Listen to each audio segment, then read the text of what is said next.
may I ask the committee secretary, are you saying that this Beatos, Manos Day, Marfel, Horizon, what have we sent them so far? It's invitations, or we've sent them subpoenas, or what's the status?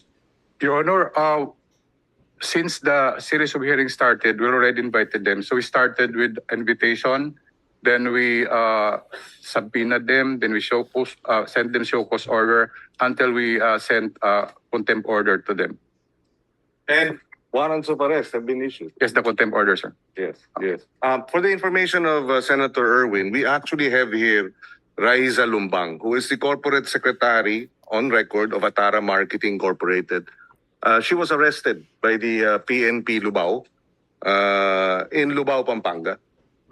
She was detained here in the Senate.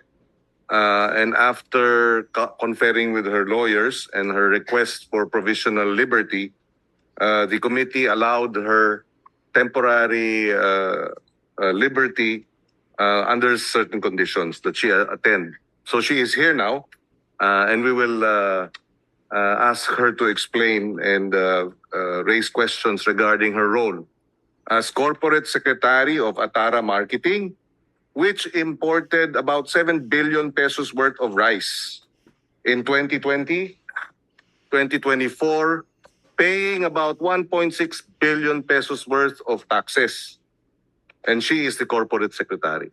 So we will clarify her role in the course of the hearings. Yes, thank you, Mr. Chair. I would just like to ask, yung po mga warrants of arrest na in-issue dito sa mga individuals that is no show. Ano na po ang status po nito? Ito po ba ay nakikipag-coordinate na ang ating USAA sa NBI, sa PNP? Kasi po, Mr. Chair, kung ganito, parang binabaliwala yung hearing natin at wala ho tayong masample, mabuti na huli po itong Raisa na ito. Siguro kailangan hulihin din ho natin. Baka binibakalaw siguro, Mr. Chair, biro-biro ito. We're talking of billions of pesos na smuggling. Kailangan ho talagang mahuli ito mga ito at bitbitin ho rito at tanungin natin, ano bang kinakatakot na ayaw nilang humarap sa hearing na ito, Mr. Chair? That's correct, and we understand the concern of Senator Erwin regarding the matter. In fact, yesterday at 2 o'clock in the afternoon, we sat down with the new Sergeant at Arms, General Samonte. And before that, he had sat down with the NBI earlier yesterday morning to discuss precisely the warrants of arrest that remain unserved. And we will continue to follow this up with them. We would like to thank the PNP Lubao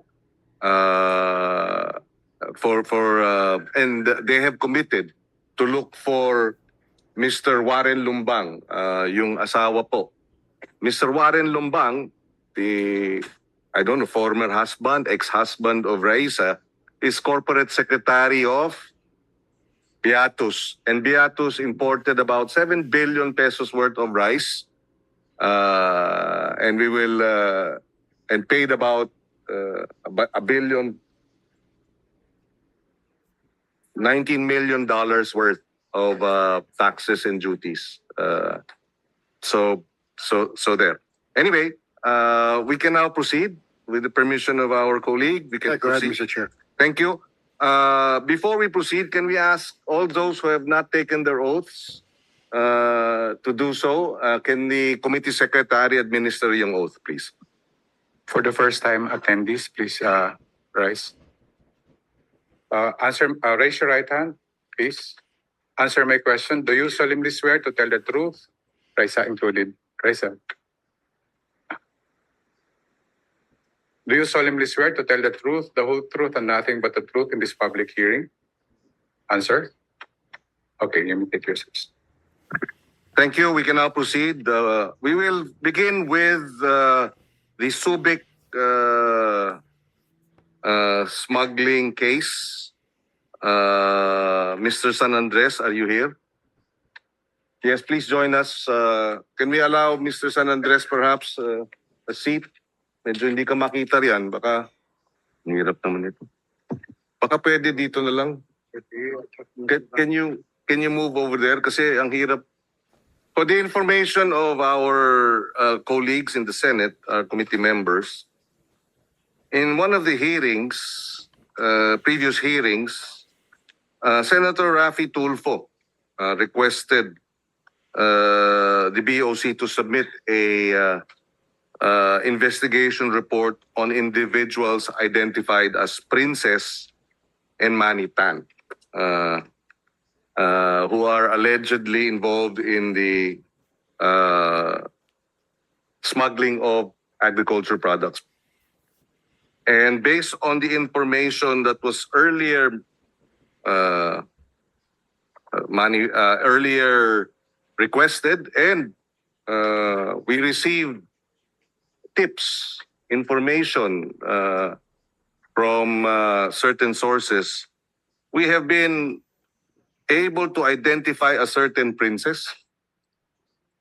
Some of our resource persons in previous hearings mentioned a certain Amina who operates in Subic. We had asked, we would like to ask Mr. San Andres, are you familiar with Amina? A certain Amina? No, sir. Di ko po kilala si Amina. Are you sure, Yes, sir. Mr. San Andres, you have repeatedly asked for this committee to grant you provisional liberty. And the reason why we are not granting it is because you are held in contempt for lying. We are now giving you the chance to tell the truth. So you have no information about a certain princess. No, sir. Hindi mo kilala si Amina. Hindi ko po kilala, sir. Kilala mo si Mr. Julius Bracamonte? Hindi rin po, sir. Kilala mo si Mr. John Adam Mose? Mose. Sir, yung Mose po dati nakasama namin sa MICP, yes, sir. So kilala mo si Mr. Mose? Si Mr. Zoilo, kilala mo? No, sir. Okay. Can we request the committee staff to present the picture? Okay, we received this information. No? This is the most recent photo of the alleged princess on the leftmost photo. This was taken during the 2026 Cebu Sinulog last month. Si Princess ang naka-encircle doon sa second photo in the middle, and nasa kaliwa, nandun naman sa kanan. And with her, the wife of John Adam Mose, where is she? FOXIP Cebu. Would you know what FOXIP means, Mr. San Andres? XIP means X-ray, sir. Yes. In Cebu. So kilala mo yung Mrs. ni John Adam Mose? No, sir. Okay. Ayan si Mose, yung si John Adam, ayan. Kilala mo yan, no? Sir, by his name, sir, kilala ko, and nagkakausap po kami niyan, sir. Pero sa picture, hindi ko po siya ma-recognize, sir. Okay. Can we have the other photo of Mr. Mose? The next one, the third photo, is he still there? Wala na. O yun na ba nasa likod? Hindi ata. Okay. So, do you know a certain you do not know a certain Bracamonte, Inspector Bracamonte of Cebu? No, Mr. Chair. Is anyone from the BOC here? Yes, sir. Deputy Commissioner Rosales, kilala po ninyo si Bracamonte? Sir, I don't know Bracamonte, but I know Mose. Yes, sir. Okay. Is he actively involved? Is he still an active... Your Honor, Government. John Mose is presently the field officer of the XIP, X-ray Inspection Project of Cebu Port. And I understand Deputy Commissioner Rosales, he used to head the X-ray entity or division of the entire... He was once the OIC of the whole XIP Yes. unit, XIP project, sir. Yes. Mr. San Andres, the reason why we're asking you about Mr. Mose is when did you have the opportunity to work with him? So when I was at the MICP, he was then the head of the X-ray. That was long, mga, How long did you work with him as head of X-ray? no, I didn't work with him, but I know him, sir, because we was from MICP. Yes. So how long did you work with him when you were both in MICP? Sir, Ilang taon? hindi ko po alam, sir, kung kailan po nag-assure, pero matagal po ako sa MICP. Pero kasi po yung head ng X-ray sa MICP, pabago-bago. From time to time na napapalitan po sila. So, siguro mga 2 buwan, 3 buwan lang po kami nagsama. The reason why tinatanong natin ito ay dahil itong si Princess, it turns out maraming alias. Based on the information that we have received thus far, marami siyang pangalan. Caparas Cecil, Princess, Amina, Patricia Cortez, etc. At ang information na natanggap natin, siya rin ang involved nga dito sa Subic. Yes, sir. Yes, sir. Nung kayo, ang Chief of Staff ni Collector Stanislao. So ito si Maria Cecilia Caparas, na princess, may mga kaso, at ang information din na natatanggap natin ay nagkakaroon siya ng maraming plastic surgery, kaya nag-iiba ang muka. So, so you insist, or your position is that you don't know Princess. Wala kayong kilalang Amina. Wala po, Sir Chair. Mahirap paniwalaan dahil ang information na natanggap natin ay siya ang may mga contact sa loob ng Subic Customs at siya ang nag-aareglo. Siya ang may contact pag pumasok yung mga pinasok itong huli ng EPCB, Birches, 1024, lumalabas lagi ang pangalan niya eh. Si Amina, si Princess. Pero hindi niyo siya kilala. No, Mr. Chair. Okay. Okay. We will take it at that. We gave you the opportunity, Mr. San Andres. It's hard to mahirap paniwalaan base dun sa mga impormasyon na natatanggap natin. Anyway, si Mr. Mose, who is still active as a member of the Cebu Inspector, what is his actual official designation? Your Honor, field officer. Field Officer Mose should be invited to the next hearing. Yes, sir. Yes, we Yes, should sir. also have Julius Bracamonte invited to the next hearing. John Adam Mose and the wife as well of Mrs. Mose, the wife of John Adam Mose, so that they can explain their relationship with Amina. Yes, sir. We are also requesting the NBI and the PNP, as well as the office of. We should also invite this princess. Yes, sir. Sa susunod na hearing. Okay. Meron din Carl Mulco. Would you know a certain Carl Mulco, Mr. San Andres? Mulco. Mulco. Sir, nabit ko po yung Carl Moy ko sa Subic po. Siguro mga once lang po or twice. And paano mo siya na-meet? Ah, Bakit mo siya nakilala? Mr. Chair, siya po ay pinakilala po sa akin ni Deputy Collector Kaliksihan. Isa raw po siya sa mga nagpaparating ng mga karne, sir, karne. Oh. Dahil again si Senator Raffy Tulfo manifested sa previous hearing na humingi siya ng report from the BOC regarding Mr. Carl Muyco. So kilala mo si Mr. Carl Muyco.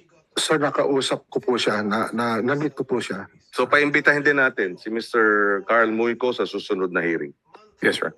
Again, on the Subic case, a few more questions to Deputy Commissioner Rosales.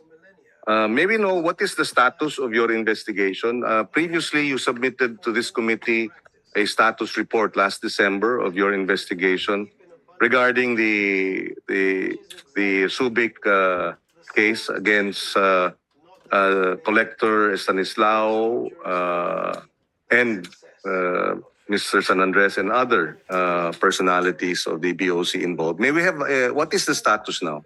Your Honor, regarding the administrative case, it has been forwarded. It has been approved by the Commissioner and forwarded to the legal service. And they have already prepared the criminal charges. According to a message from the Office of the Commissioner this morning, they have forwarded the charges to DOF, the Department of Finance, for the filing of case under the Agriculture yes. Economic Sabotage yes, Law. sir. Yes, sir. Is the AAES here? Yes, sir. Do you confirm that it has been forwarded to you, Prosecutor Ong? Good morning, Mr. Chair. Right now, we have yet to receive a copy of the complaint. I'm just guessing, Mr. Chair, that DOF, as a member of the enforcement group, will be the one to file the criminal complaint with the Department of Justice, Your Honor, please. Okay. Just to clarify, pagka Department of Justice, eventually, if there is probable cause, you file it with the CTA as to the tax incidents, and then the Sandigan Bayan as to how does that work, sir? Mr. Chair, right now, our basis is, of course, the reasonable certainty of conviction. When they file a criminal case with us, the civil aspect is deemed instituted with the criminal aspect. So we file it together with the Court of Tax Appeals. The CTA has exclusive jurisdiction over all violations of the anti-agri law, Mr. Chair. Moving forward, should that be amended? The jurisdiction Of of course. Han. Mr. Chair, we submit to the wisdom of the members of the Senate. Thank you. But it will be filed before the Court of Tax Appeals. I think the argument was that, at least based on previous discussions, hindi naman sa walang ginagawa, pero mas maluwag yung dockets ng Court of Tax Appeals, kaya matututukan ang anti-smuggling. I mean, that was at least the rational or the intent. But yun na nga, hanggang ngayon, 1 year nang mahigit, wala pa rin nasasampahang kaso sa CTA involving big-time non-bailable offenses of economic sabotage. Okay, so paano po yun? Wala pa daw sa kanila. Kailan kaya pati ang criminal case, no, will be, because pag sinabit yan sa DOF will then go through the A Council, and then Council or the DOF in coordination with the Council and the DOJ will submit, will file, may PI pa yan. Diba? Okay. Meron bang component na similar to the flood control na AMLC, papasok na, may freezing na by way of the Court of Appeals? Mr. Chair, yes, sir. If we find an aspect where financial issues are concerned, we will coordinate with the AMLAC for the proper freezing as well as, Your Honor, the necessary precautionary hold departure order if needed, please, Your Honor. Thank you. Thank you very much. So, I can put this on record. Okay, just to place this on record for the transcript for the committee hearing. We were in receipt December 17, 2025 of a communications from the Bureau of Customs as to the request of Senator Raffy Tulfo regarding Princess and Manny Tan and Carl Muyco. And based on their findings and the information gathered, Mr. Carl Muyco owns DJMM Logistics International Services, and it's also revealed that the subject processor with alias Princess Amina had also been known to the following names: Caparas, Cecil, Cortez, Patricia, E. Pascual. And the following consignees for Princess Amina: EPCB, 11-8 Consumer, Betron Consumer, among others. Just for the record. Okay, so we thank the Customs Bureau for providing us the information. We now move to, yes, the second case, the Arvin International case. Okay, we have a presentation here. We've presented this before, but just to refresh our memories, we resumed the hearing. Last December nga ba na-arresto si ano? O January? Si Raisa? Okay, December, we were able, the OSAA, with the help of the PNP Lubao, was able to arrest Raisa Lumbang. January na, di ba? Sorry. Last month, last January. Now, based on the submissions of the DA nag-submit natin ito. Yes. Sorry, based on the information we were able to obtain from the SEC, and cross-checking it with the documents that were forwarded to us by the DA BPI, the following companies: Beatus Grain Emporium Corporation, Atara Marketing, Manus Day Resources, and Horizon Free Enterprise. Their addresses, just to refresh our memory: 812 City of Manila, 811 City of Manila, 821 City of Manila. And Beatus was Lubao, Pampanga. However, Beatus has as corporate secretary Mr. Warren Lumbang. In the meantime, Atara Marketing has a corporate secretary named Raisa Lumbang. Both Raisa and Warren come from Lubao, Pampanga. And their combined total imports in 2024 and 2025, tama? So Beatus ang nangunang rice importer. Noong 2025, 268,000 metric tons ang inimport na bigas. Nagbayad ng about 1 billion pesos worth of tariffs and taxes and duties. Ang 268 metric tons ng bigas na imported ay ang estimate nagkakahalagang mga 8 billion pesos. Noong 2024 naman, ang Atara ay nanguna bilang importer ng bigas, 259,000 metric tons. Nagbayad ng 1.5 billion pesos worth ng mga taripa at buwis. Base sa SEC documents, si Raisa Lumbang ay may parehas na address nga ni Warren Lumbang. At si Raisa Lumbang ang corporate secretary ng Atara. Slide 2. Are we going to slide 2 or we ask questions first? Okay. Sige. Kay Raisa, ano po ang trabaho po ninyo ngayon? Mr. Charles, kasalukuyan po, wala po akong trabaho. At di po ako nagkatrabaho. Tuling trabaho ko po 2017.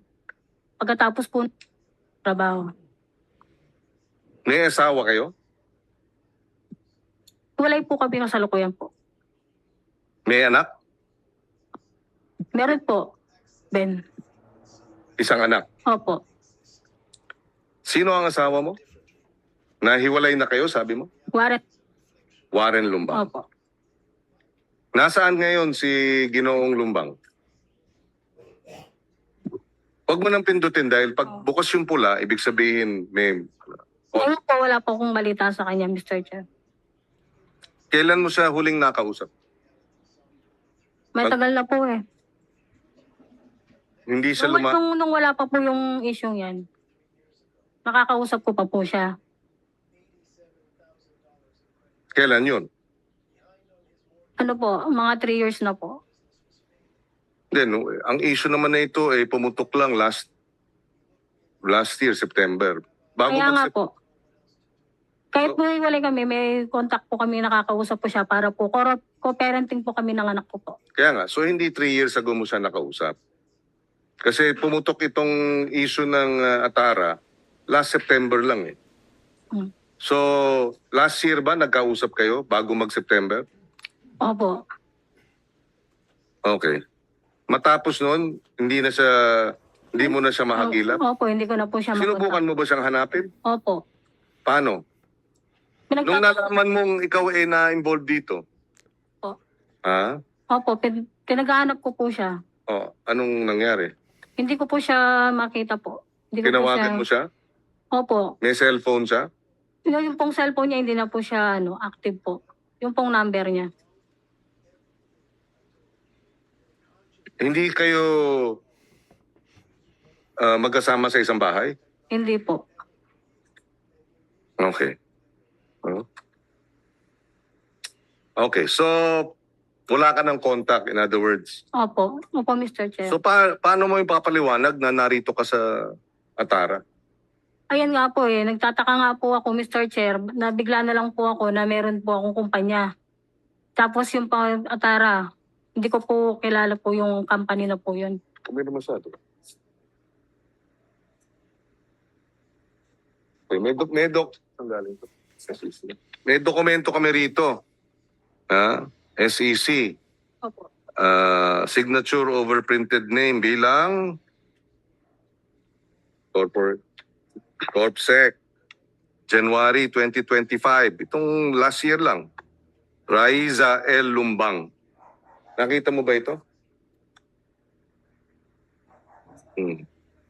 Pakita natin sa kanya.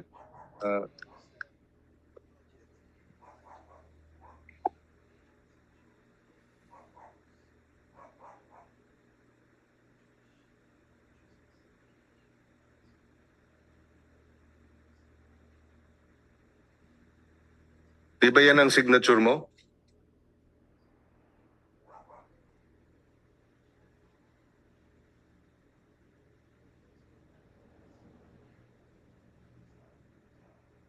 Ako, Mr. Chair. Hindi ganyan ang pirma mo. Hindi po ganito. Ito, ikaw ang sumulat nito.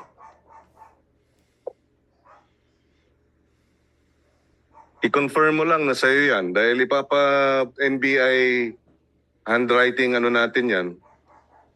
Opo, ito pong salaysay ko pong to, ako pong pumirma po nito. Pero po dito sa document po nito na Atara, wala pa akong natatanda, nagpirma po ako rito. Wala kang natatandaan. Pero maaaring ibig sabihin, oo, napirmahan mo, hindi mo lang maalala. Wala po talaga po akong matanda. Napirmahan po ganitong dokumento po, Mr. Chair. So bakit kayong dalawa ng asawa mo ang nakapirma dyan?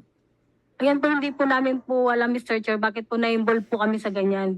Wala po kami ng idea kasi wala naman po ako natatandaan na mga dokumentong pinirmahan o nagpasa po ng mga ID.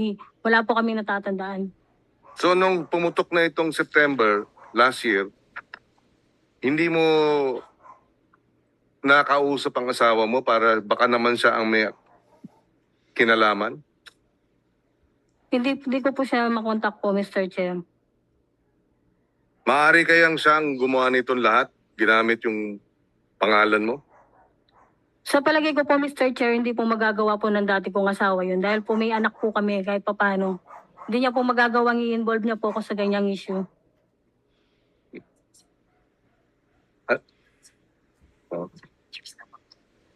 Can you show? Kayo ba ito? Nasaan yung picture? Tsaka, yun. Yan ba yung asawa mo? Opo, siya po. 2024. Sabi mo, 3 taon Opo. na. Nung po nagkita po kami nun po, nung nagano po kami nun, nag-get together po, pero hindi po kami laging nagkikita. Tsaka, nakuha namin ito sa Facebook. Saan? Tapos, nung bumalik kami, wala na. Yung iba, natanggal na. Ikaw ba nagtanggal? Hindi po. Hindi mo account ito? Account ni Warren ito? Opo.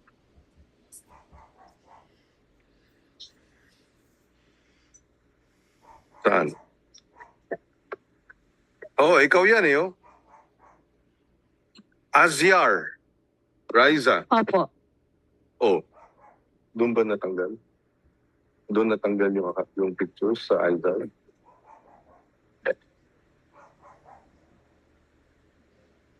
Marami kang accounts? Po. Marami kang accounts? Yan lang po. Raisa Lalik po. Nagsasabi ka ba ng totoo na, na isa lang ang account mo? Kasi maraming account kami nakita na yung picture mo naroon eh. Yan po yung pinakagagamitin ko po yung Raisa Lalik. Marami kang account. Hindi lang isa. Tama? Opo. O, ba't ka nagsinungaling? Sabi mo isa lang. Yan lang po yung active po na ginagamit ko po, yung pong Raisa Lalik. So ilan ang account mo? Bali, 2 po. So, pag tinignan kasi yung signature, do you have it there? Wala. Hindi, wala sa slide.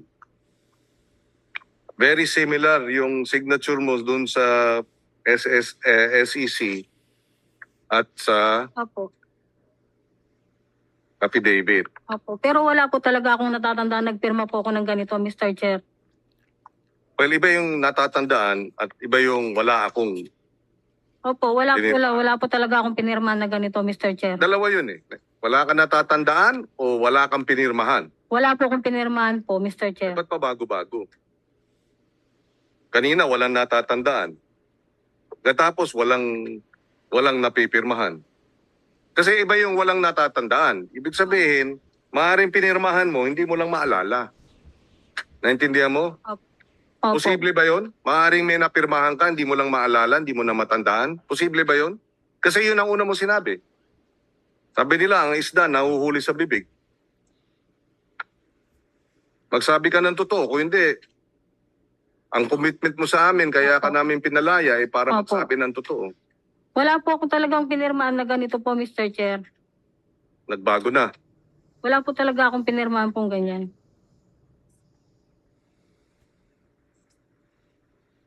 Oh. Oh, yes. Nandito ba ang SEC? Yes, sir. Represented by Attorney R.J. Bernal. Yes, Attorney Bernal. Hindi ba required mag-submit ng ID pagka corporate secretary at nino-notarize itong mga dokumentong ito? Can we ask him to take his oath? Attorney Bernal, let's take your oath first. Diyan mo na.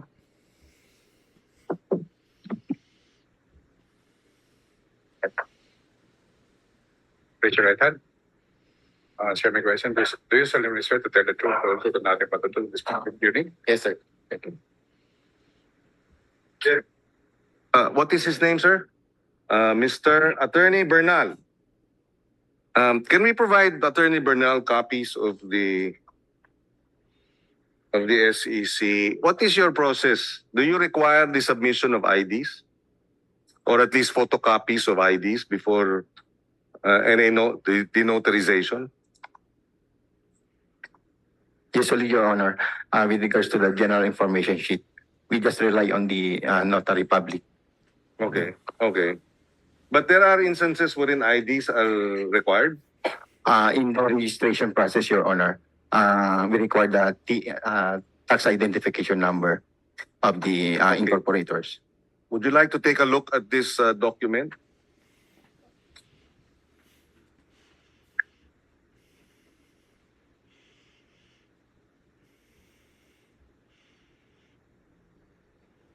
Ah. Like what? Yeah. Okay. So, you said that in the registration you require TIN. Yes, Your Honor. Okay. May we request the SEC to submit the documents pertaining to all the companies as well as the TIN supporting documents required for registration to be turned over to this committee? Yes, Your Honor. Yes, please coordinate with our committee secretary as to the specifics. But we mentioned it earlier, but para maliwanag. We will do that, Your Honor. Yes, yes. So in this case, bilang corporate secretary, was she required to submit a tax identification number? It is already indicated in the in page 4 of the GIS, Your Honor, and in the signature page of the corporate secretary. We just rely on the notary public, Your Honor. We will request the NBI to help us in the handwriting analysis. We will turn over the documents to you. Yes, Your Honor, we'll do that. Yes.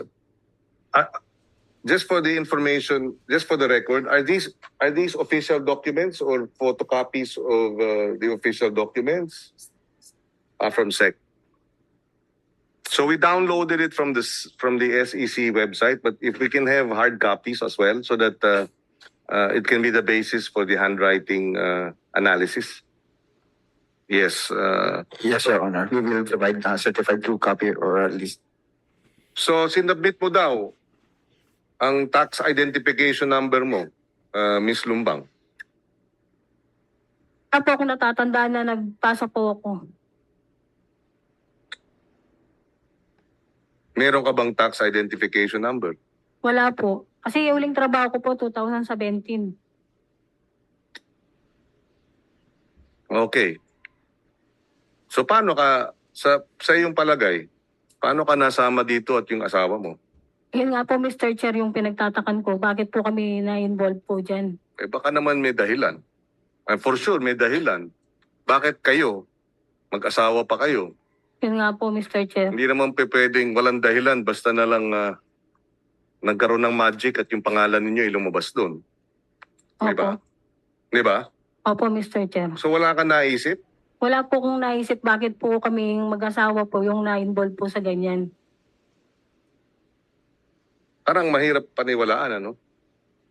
Baka sakaling pwede mo sabihin, oo nga pala, naalala ko si Warren, yung asawa ko, may mga kausap na mga ganito. Wala. Wala Nothing. po, Mr. Chair. Ano yung teen mo sa huling trabaho mo? Hindi ko po matandaan po eh. Wala na po yung tin number. Kasi huling trabaho ko po dito sa may Bataan po, factory. So may teen ka. Pero hindi ko po matandaan yung tin number. So we will request the BIR to turn over to us or to provide info regarding Ms. Raisa Lumbang's tax identification number. Since saan ka nagtrabaho? Anong kumpanya? Ano po, Ecosol po. Sony Philippines Wiring System. Okay. If it's possible to be able to recover or retrieve her tax identification number. Yeah, yes, Mr. Chair. Maybe the committee can also share the scene on record and we can verify Okay. if it's already existing on our records. We'll do that. Thank you. So, yung asawa mo pala, Raisa, anong naging trabaho noon? Ang huling trabaho po niya, jeepney driver po. So, jeepney driver siya. Opo. Anong pasada niya? Saan? Guagua, dinalupihan po. Guagua, Pampanga. Kapampangan ka? Opo, sir. Ah, okay. Guagua Dinalupian po yung... Kapampangan din si Warren. Opo. So Guagua to Bataan. Opo. Kailan siya huling namamasada? Kung Last year naalala po. mo. Okay. Huh?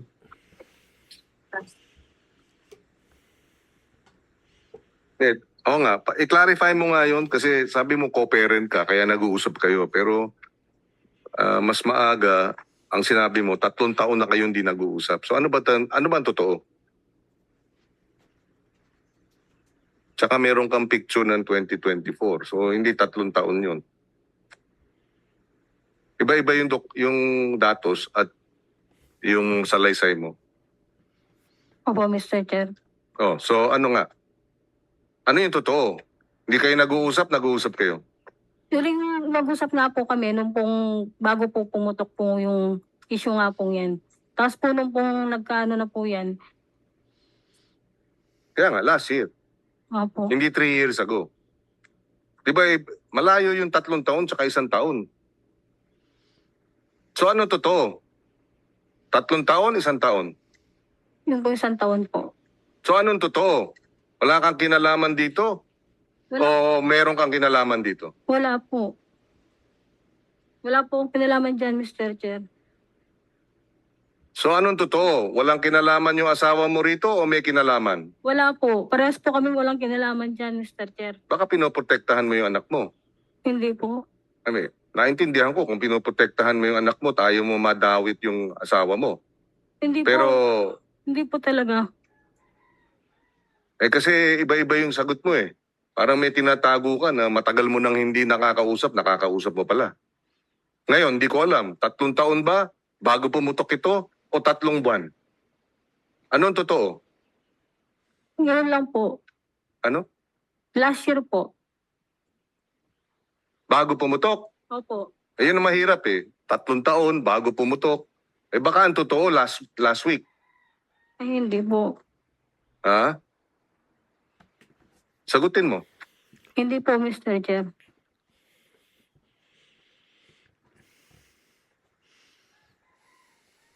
Okay, pakita natin yung bahay. No? Tama ba ito ang bahay mo? Opo. Saan ito? Sa ano po, Lubao po. Okay. Matagal ka na nakatira diyan? Opo. Okay. So noong mga panahon na ito, hanggang sa ngayon, ilang taong ka nang nakatira diyan? Since birth po. Diyan din kayo nagpirmi ng asawa mo nung mag-asawa pa kayo? Opo, yan po yung bahay po namin.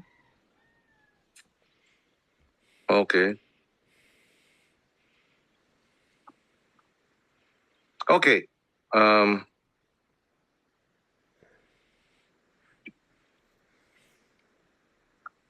Si Mr. Yao. Next slide, please.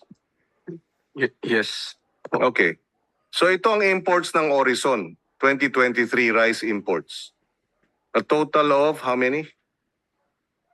140,000 metric tons, 39,000 metric tons, 21,000 metric tons, 18,000 metric tons, 9,000. A billion din ito, no? 268,308 metric tons. Horizon yan, ha? Pero lahat yan dineliver sa warehouse ninyo, tama? Sir, I understand hindi daw lahat dahil kasi normally pag bigas, pag dumadating yung iba, palay ko may mga delivery na rin sila. So bira lang pumasok sa bodega, sir. Mr. Chairman. So you're saying hindi totoo itong nakalagay sa SPC? Sa sanitary and phytosanitary permits na dineliver sa inyo sa Manila, Bacolod, Zamboanga, Cebu, Albay, Davao. I'm not You so confirm that you have warehouses in all these places, no? Yes, sir. Yes, Mr. Chairman. Okay. Ang source nito is Bureau of Plant Industry Submission. Director Glenn, do you confirm the authenticity of these records that you submitted to us? Yes, sir. Nasa record naman po yan, sir. So, why are you saying hindi tama yung record?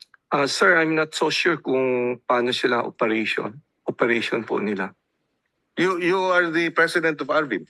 Yes po. You run the operations of Arvin. The Arbin po, yes po. Yes. So, all you have to do is confirm whether all these deliveries were delivered to you as per the SPC and as per documents of Horizon. Yeah, as far as I know po, hindi po dinideliver lahat po. Bakit? Ang pagkakaalam ko po, yung iba, pagdating, dinidirect na sa customer nila daw. Sabi niyo nung huling hearing na na hindi niyo kilala si Mr. Lumbang. Hindi po, sir. Hindi niyo rin kilala si Raisa Lumbang. Hindi po. Okay, so can you clarify, no? Kasi may contract of lease between Horizon and Arvin. At ang anak nyo, si John Drake, isa sa mga pumirma. At so Horizon ito, ha? Sino ang ano ng Horizon? Kumari? Meron kang iba na hindi Horizon. Meron din contract of lease ng Atara. Ha? Nandito nakapirma si Mr. Jarvin Yao, anak ninyo. Nandito ba si Jarvin? Jandrick? Wala. Oh, dito naman Atara Marketing. Pumirma dito yung lessee na si Bitu Onan. At ang Atara, ang corporate secretary ng Atara ay si Raisa. So how do you explain na hindi nyo kilala? Sir, Mr. Chairman, yun normally pag sa mga warehouse, hindi na ako masyadong nakikialam. So may mga tao na gustong mag-upa, pinauupa namin. Sa Mr. Chair, sa bigas po, ang sistema, yun warehouse, nalaman sa labas kung sino yung may approved BPI warehouse. Kasi magproseso sa BPI warehouse, medyo matagal-tagal din po. So yung iba, pag may kailangan na may parating, ginagamit yung warehouse po. So ganun po ang So, nakaraan okay, sa... how do you explain na siya ang corporate secretary ng Atara? Na nag-deliver sa inyo ng at yung ng maraming bigas na wala naman siyang kakayahan. Sir, Mr. Chairman, hindi ko po alam. Sa Atara, ang dineliver ng Atara ay 219,000 metric tons. Dinala rin ito sa bodega ninyo. Ang bodega ninyo sa Bacolod, Manila, Cebu, puro Arvin, ho. So sila ang nag-import at dineliver sa inyo. Yun yung Atara. Yung Horizon, sila nag-import, dineliver din lahat sa inyo. 2023. 2024 naman itong Atara. 2025, Beatus. Hindi ba? So lahat dinideliver sa inyo. At dinideliver sa inyo ng mga nag-import na wala namang kakayahan. How do you explain that? Why do you do business with Raisa Lumbang's group na bilang corporate secretary? Hindi ba parang napaka-negligent naman ninyo? Sir, Bilyong pisong halaga ang pinag-uusapan dito. sir, Daang libong tonelada ang dinala sa inyo based on the records. Pero pagka humarap sa atin dito, wala naman palang kakayahan at walang kinalaman. Pati ang asawa niya, at least according to her. How do you explain that kind of business practice of Arvin, Mr. Yao? Mr. Chairman, sa bigas po, yun ang kalakaran po na practice po. Yan ang kalakaran eh. Kasi pag like for example, katulad ng nabanggit ko, yung BPI, kasi medyo matagal magpa-approve sa BPI. Hindi kaya kayo rin ang nag-i-import ng bilyon-bilyon at ginagamit lang ninyo itong Atara, itong Horizon, itong Beatus? Bilang mga dami sila ninyo? Kasi kayo, marami kayong pera. Ito, walang... Nakita nyo yung bahay. Sir, hindi po, Mr. Chairman. Mahirap paniwalaan na you will deal with these companies that have no capacity whatsoever to deliver billions of pesos worth of rice. Parang kahit paano mo tingnan, parang hindi dapat ganun yung kalakaran ng negosyo. Sino dito magsasabi, okay lang, tama yun. Kaya pag-uusap kayo sa isang kumpanya na dami, na walang kamuang-muang, corporate secretary, hindi kaya kayo yung gumawa nung setup para maka-iwas sa anumang mga bagay tulad ng taxes? Can you care to explain? It's very difficult to, mahirap paniwalaan, Mr. Yao, na ang paliwanag mo kasi ganun ang kalakaran. Sir, sa industry, rice industry, yun po normally ang nangyayari po. So you are admitting na business practice nyo is to deal with bogus companies. Hindi naman po, sir, ganun. So you're saying Raisa Lumbang, who is on record corporate secretary of Atara, who delivered 8 billion pesos worth of rice, paid 1,600,000,000 worth of taxes, is a legitimate company? Sir, I'm not so sure po. You're not so sure Yes po. after what you heard. Why not? No, sir. Yun during the time na may ganun transaction. And this is not just one company, ha? Yeah. They all delivered to you, eh. Atara delivered to you. Horizon delivered to you. Beatus delivered to you. You at least admit that, right? They delivered to you. Sabi mo nga lang, hindi siguro lahat, pero yes, nag-deliver sa inyo. Sir, yun, Mr. Chairman, ang tinutukoy kong deliver is dun sa warehouse. Pero own namin yung warehouse, pero not exactly for Arbin po. Not exactly for? Or sa amin po, sa Arbin or Renzi po. Whatever. Even assuming it's just for warehousing, you deal with Raisa Lumbang of Atara. You sign contracts, your company signs contracts with them, but you do not check whether they are capable or not. Incredible naman yun, Mr. Yao. Hindi ako, mahirap paniwalaan na ganyan na ang kalakaran ng negosyo sa rice. Unless, ang sinasabi ninyong kalakaran sa rice, gumawa talaga ng dami corporation. Sir, Yung ba ibig nyo sabihin? Sir, because of what happens sa ganitong sitwasyon, we become more mahigpit na po ngayon. Your Dahil- company imports the brand MasterChef. MasterChef po. Yes Pag po. bumaba na dito sa port, MasterChef na, nakapackage na, di ba? Opo, yeah, opo. Oh. So, sa inyo yung MasterChef na nakapackage, dinideliver nila, sila nag-import, MasterChef, dinideliver sa inyong warehouse, MasterChef. Pero hindi, warehousing lang kayo? Yun po ang katotohanan na warehousing lang po kami. Hindi, pero brand ninyo yung MasterChef eh. Pagbaba dito sa Pilipinas, naka-package na MasterChef eh. Mr. Chairman, I'm not so sure kung yung dating po nila ay MasterChef po.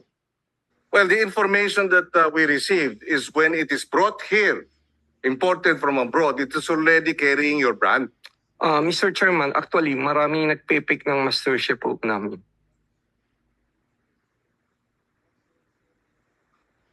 Well, madaling gawin dahilan.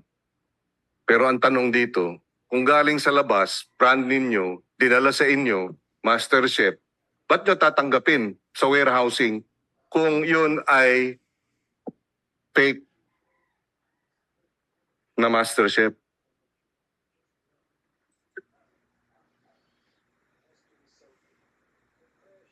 Sila, sir, Mr. Chairman, may sariling bodegero sila. So kung bodegero sana nagtanggap, ang masabing sa amin po. It lands here, Mr. Yao. Pagdating dito sa Pilipinas, nakapackage na Master Chef. Yun ang brand nyo. Di ba? Yan ang sinabi sa atin ng source namin. At meron tayong datos at mga documentation. From abroad, pagdating dito, Master Chef na branded na. Tapos, dinadala sa warehouse ninyo. Tapos, pagdala sa warehouse, so ang import ng lumbang, ng Atara, etc., may mga brand na Master Chef. Eh kayo ang may-ari ng brand ng Master Chef. So kayo rin ang nag-i-import. Pero ngayon, ang sagot mo, hindi po. Yung mga pumapasok na Master Chef, meron karamihan o meron dyan fake. Tama. Yan ang... Sir, meron po talaga. Marami. Yes, kaya nga. So, yun ang inyong paliwanag. Na hindi totoong kayo ang nag-import niyan, ginamit ang pangalan ninyo, oo, galing sa abroad, pangalan ng Master Chef, eksakto ang design, pero dinadala rin sa warehouse nyo. Tapos sasabihin nyo, counterfeit. Ba't nyo tinatanggap sa warehouse ninyo? Kung peke. Dapat, di ba sasabihin nyo, teka muna, hindi amin ito, peke ito, ba't namin tatanggapin? Mr. Chair. Yes, Yusek Kara, go ahead. So I'd just like to put on record, the representative of Arvin and Renzi mentioned, minsan hindi daw dinadala sa kanila lahat ng bigas na dumarating. First of all, the DA considers that technical smuggling already because it's very clear in the final destination written down in the SPSIC prior to the shipment arriving in the Philippines that there is a final destination, which is the warehouse, cold or dry storage. If there are certain occasions that it is not going to go there dahil nag-iba yung plano ng importer, they have to write to the BPI prior to it being delivered that they were requesting it to be delivered to another location other than the final destination. So if they do not have those on record, that's already called diversion, which is technical smuggling. Just a point. Thank you for that information. Would you care to comment? Ikaw mismo ang nagsabi, Mr. Yao, na yung iba dito sa listahan, hindi doon dinala. Sir, yun ang pagka-report po sa akin ng tao namin po. In the last hearing, nabanggit ni Mr. Yao na mabagal at mahirap daw makipag-deal with the BPI. You said that, you recall? No, sir. May proseso ng BPI, medyo pag-approve, medyo matagal-tagal po ang approval. Binibisit, chinecheck po lahat. So, minsan inabot ng 1 month, ganun po. Sa pag-checking kasi minsan i-schedule pa yon inspector. So, Ito yung approval ng SPC. hindi po. Yung sa SPS po, automatic po yun eh. Few days lang, automatic approve na po yun eh. Yung sa pag-licensing po ng warehouse, medyo yun ang medyo matagal-tagal po. Just for the record, no, and we'd like to clarify this with the BPI. For the record, 2023 Horizon was able to secure 8 SPS on the same day. In 2024, Atara was able to secure 34 SPS, SP6 on the same day. Horizon, on the other hand, received 47 SP6 on the same day.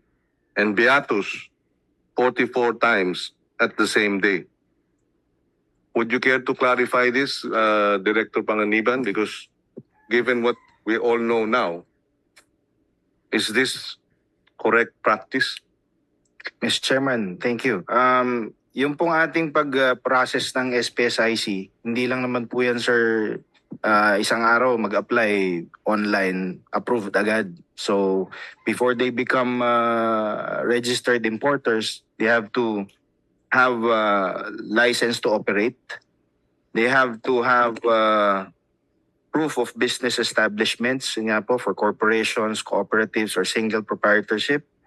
Meron pong license cold storage warehouse, baka po yung license warehouse, baka po yun yung sinasabi ni Mr. Yao. Sir, hindi naman po, sir, isang araw lang nakita mo lang yung warehouse kasi po ano po yun, food safety checks, plant quarantine checks. So pati po, sir, proof of existence ng mga ang kanilang distribution areas, yung nga po nabanggit ni Jose Carag. Of course, updated registration with the BOC. Hindi naman po makakapag-import o makakapag-apply sa amin, sir, kung hindi po siya rehistrado sa BOC. And others pa po, yung internal control system, mostly on technical na po ito ng food safety. And But having said all that, paano nakalusot? sir, yun nga po ang ano ko, sir. Billion ang import, billion ang ginastos para sa taripa, para pambayad, pero wala naman siyang kinalaman.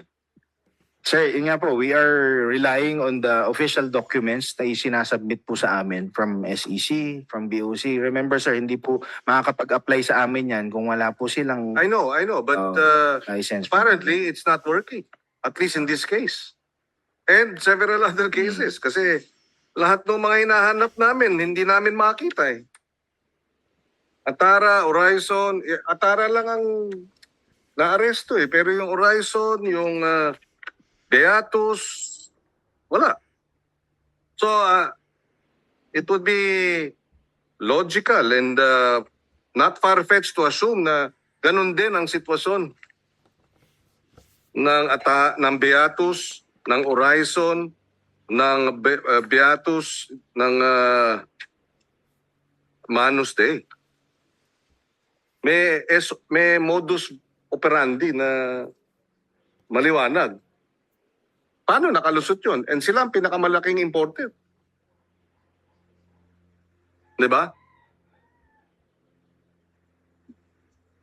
Yes. Mr. Chairman, ang basic mandate po talaga ng BPI kasi, sir, is on food safety and plant quarantine. Sir, ito pong ating chine-check on audits ng kanilang mga financial transactions, sir. Baka po, kailangan din namin ng tulong from other experts. Dapat mas malawak yung inyong aspeto ng food security na Yes, hindi sir. dapat may mga ganitong mga cartel, Yes, sir. Sir, and we dami corporations. This is actually on its face. It falls under Republic Act, ano ba yung Anti-Economic Agriculture Economic Sabotage Law. I mean, but on its face. Mr. Chair. Yes, go ahead. Sir, pagka po meron kaming ganitong nakikitang unusual practice din naman, sir, we submit to the PCC. And ngayon po, nakikipag-coordinate din kami with other legal entities ng government to check, sir. At sa awa ng Diyos, yung PCC, hanggang ngayon, yung kanilang multa ng 2.5 billion sa mga onion cartel, hindi pa na-implementa. Since 2024. So, clearly there is something wrong. And we will bring this matter up to Secretary Kiko. And I'm sure you will bring this up too. No? Yes, Yusek Carag. Mr. Chair, in relation to what you just mentioned regarding the registration, because of the requirements of the RA 1/2022, the DA is in the process and will put into place this year the new registration, which requires so much more documents, SEC, etc., sir, as required by the 1/2022. Yes, thank you for that information. Mr. Yao, nasa na si Attorney Sadama? Attorney Sadam. Sadama, yung attorney in fact ninyo. wala po kaming attorney sa dama. Mr. Brian Sadama, attorney in fact pala, hindi lawyer. Oh, go ahead. Mr. Chairman, one time lang na ginamit namin yun sa food safety po. At sinabi ninyo ang nag-refer ay taga BPI? Ay, hindi po. Yun sa may mga recommendation, hindi ko alam kung sa custom or sino nag-recommenda. Pero sinabi niya, di ba? Di ba? BPI, di ba? Yes. Well, you testified in the previous hearing na hindi nyo kilala si Brian Sadama at ni-refer lang sa inyo. Opo, ni-refer lang Ng po. DA, ng BPI. Hindi ko lang matandang kung BPI kasi yun sa Would you care to comment, Director Panganiban? Sir, wala ho akong ini-endorse na kahit sinong tao sa kahit sinong private sector group. Sorry, sir.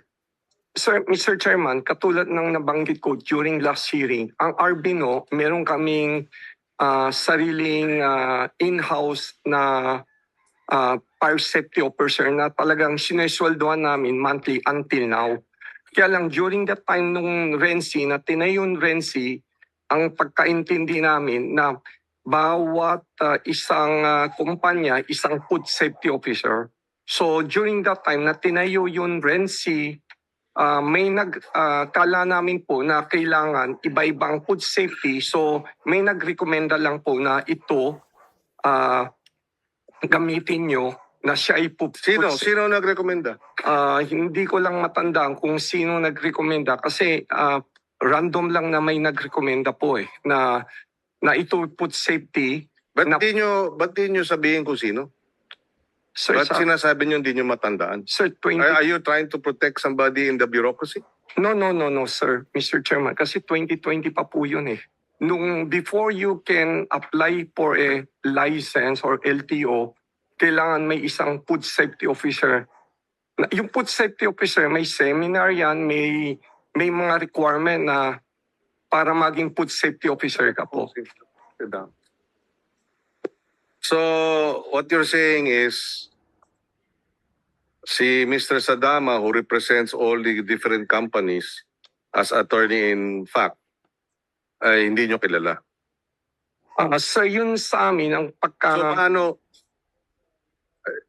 paano nakuha ng Atara? Paano nakuha? Ano yan? Mag-uusap kayo? O sige, kunin mo na rin si Sadama. Ganun ba yun? No, sir, Mr. Chairman. Basta may He's also for Sadama, for Atara, di ba lahat?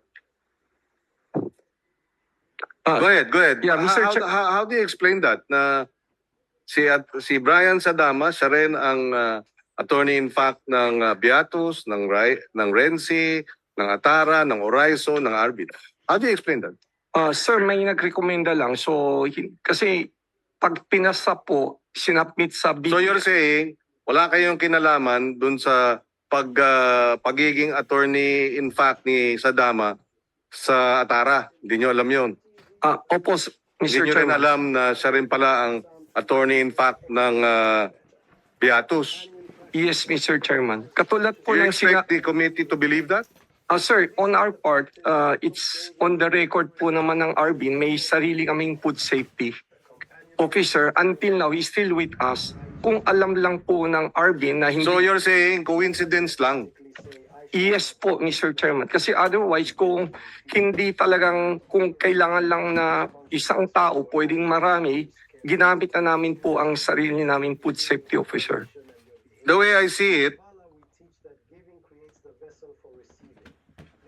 itong si Sadama ay kasama sa isang organized na sistema para lahat nung gusto ninyo. Ayan, ay magagawa at mabilisan. The way I see it. At hindi na bale kung walang kapasidad. Di bale kung barong-barong ang bahay ng corporate secretary kung anong pwedeng gawin. Di na bale kung kayo lahat ang tumatanggap ng kanilang import sa warehouse ninyo. Ang daming mga red flags, Mr. Yao. Anyway, so Miss Raisa, balikan lang kita very briefly. Kahit ang committee na ito ay mahirap paniwalaan yung sinasabi mong wala kang kinalaman at wala kang alam. Kaya at na hindi mo nakakausap yung mister mo. Nakakalungkot man. Naniniwala ako na hindi buo ang iyong kwento tungkol sa mga pangyayari. Maaring merong kaunting katotohanan pero may halong pagtatago ng katotohanan. Kaya sana maintindihan mo kung ikaw ay nakulong natin nung una. Baka sakali, hindi pa natin ipipilit ito. And Mr. Yao, this is a warning to you. In the next hearing, we'd like to get less incredible testimony from you. Unfortunately, your explanation is unbelievable about how you deal with the companies that deliver to you supposedly, that deliver fake, counterfeit, MasterChef imported rice.